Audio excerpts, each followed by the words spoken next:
আসুন আমরা এই বাংলাদেশ আমরা নতুন করে গড়ে তুলি।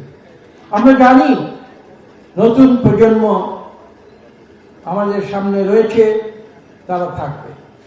আমরাও একদিন নতুন প্রজন্ম ছিলাম, এবং আমি যে কথা অতীতেও বলেছি, নতুন প্রজন্ম কিন্তু শুধু বয়স দিয়ে নির্ধারিত হয় না। নতুন প্রজন্ম নির্ধারিত হয় নতুন ধ্যান ধারণা, নতুন চিন্তাধারা। একজন অশীতিপর বৃদ্ধ কিন্তু নতুন প্রজন্মের সদস্য হতে পারে, তিনি যদি নতুন কথা বলেন। আজকে আমরা যে পর্যায়ে এসেছি, সেখানে আমি স্পষ্ট ভাষায় বলবো, ছাত্র জনতা আত্মত্যাগ করেছে।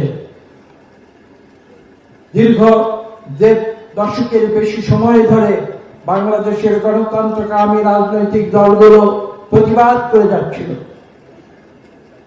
আপনারা হিসেব শুনেছেন, লক্ষাধিক মামলা দেওয়া হয়েছিল, মিথ্যা গায়েবী মামলা।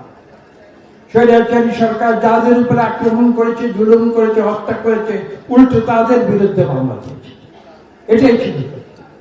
গ্রামে গঞ্জে দেখেছি আমাদের তৃণমূলের নেতা কর্মীরা রাতে ঘরে ঘুমোতে পারে, তারা ধান খেতে গিয়ে রাত কাটিয়েছে, তারা গজারি বলে গিয়ে রাত কাটিয়েছে।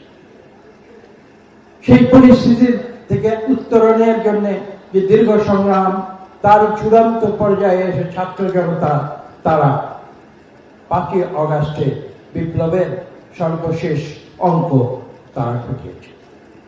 আমরা তাদের প্রতি শ্রদ্ধা জানাই, বিশেষ করে যারা নিহত হয়েছেন প্রায় 2000 এবং প্রায় 30-35 হাজার যারা আহত হয়েছে, দৃষ্টিশক্তি হারিয়েছে।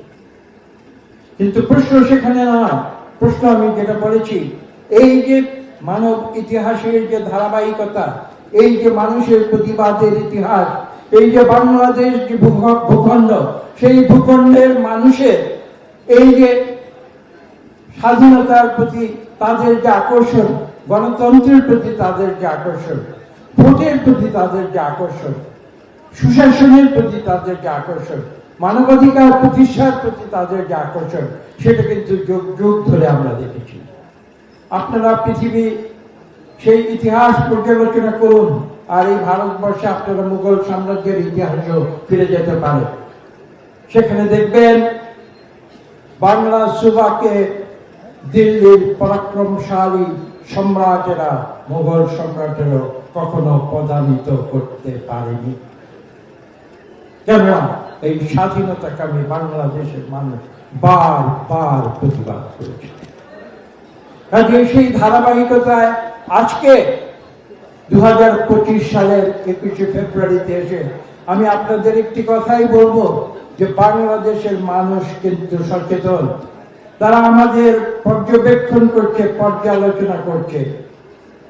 তারা একদিন ভালোবেসে আমাদের গলায় যেমন ফুলের মালা দেয়, ঠিক তার পরদিনই তারা অ্যান্টি এস্টাবলিশমেন্ট হয়ে আমরা যখন যদি কোনো কারণে আমরা দেশ পরিচালনার দায়িত্বে যাই, এই একই জনতা কিন্তু আমাদের জবাবদিহি করতে বাধ্য। এই কথাগুলো আমাদের মনে রাখতে হবে।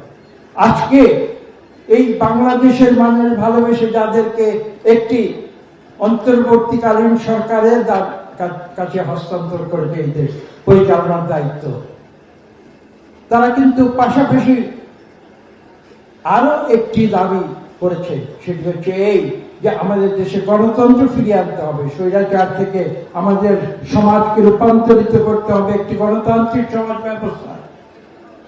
এবং এই দায়িত্ব এই অন্তর্বর্তীকালীন সরকার কতটা সঠিকভাবে পালন করছে কি করছে না, এটা কিন্তু বাংলাদেশের মানুষের রাডারে রয়েছে। এটা অস্বীকার করা যাবে না, কেননা বাংলাদেশের মানুষের রক্তে রয়েছে। তারা কখনো এস্টাবলিশমেন্টকে মেনে নেয় না। আজকে যাকে ভালোবাসে, আমি একটু আগে বলেছি, তারা যখন ক্ষমতা যায়, এই একই জনতা কিন্তু তাদের জবাবদিহিতার জন্য আবার প্রতিবাদ করে ফুঁসে ওঠে। আমি বক্তব্য শেষ করার আগে শুধু এটুকুই বলবো যে ভাষা আন্দোলনের যে ধারাবাহিকতা, ভাষা আন্দোলনের আগে বাংলাদেশের মানুষের স্বাধীনতার যে ইচ্ছা, সেই ইচ্ছার যে ধারাবাহিকতা, এবং আজকে এই 2025 সালে এসে মানুষের নতুন প্রজন্মের ভোট দেওয়ার যে আকাঙ্ক্ষা, মানুষের যে প্রত্যাশা, সেই প্রত্যাশার প্রতিফলন কিন্তু বাংলাদেশের মানুষ অবিলম্বে দেখতে চায়।